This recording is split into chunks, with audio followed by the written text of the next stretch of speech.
অভিনয় করিস আমার সামনে? এখন থেকে এতগুলো টাকা ট্রান্সফার হয়েছে, কিচ্ছু জানিস না? সত্যি বলছি, তুমি বিশ্বাস করো, আমি এসবের কিচ্ছু জানিনি। বিশ্বাস? তোকে তোর এই ভোলা ভালা চেহারা দেখে ধোকা খেয়ে গেছিলাম। আমার একবারও মনে হয়নি তোর এই ভোলা ভালা চেহারার পিছনে একটা শয়তান লুকিয়ে আছে। তো ভালো ভালো বলছি, সত্যিটা বলে দি, তাহলে তোকে ফাঁসির হাত থেকে কেউ বাঁচাতে পারবে না। আমি তোমাকে কতবার বলবো, এসবের কিচ্ছু জানিনি, কারণকে গালিনি। আবার মিথ্যে কথা। ম্যাডাম মরে যাবে তো। কষ্ট হচ্ছে?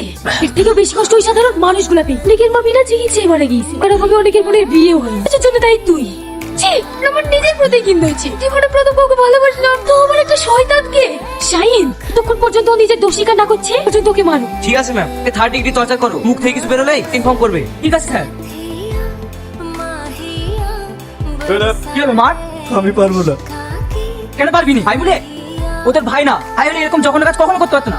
কি হলো মার? ম্যাডাম টনির মধ্যে দেখা করতে এসছে। বলো এখন দেখা করা হবে না।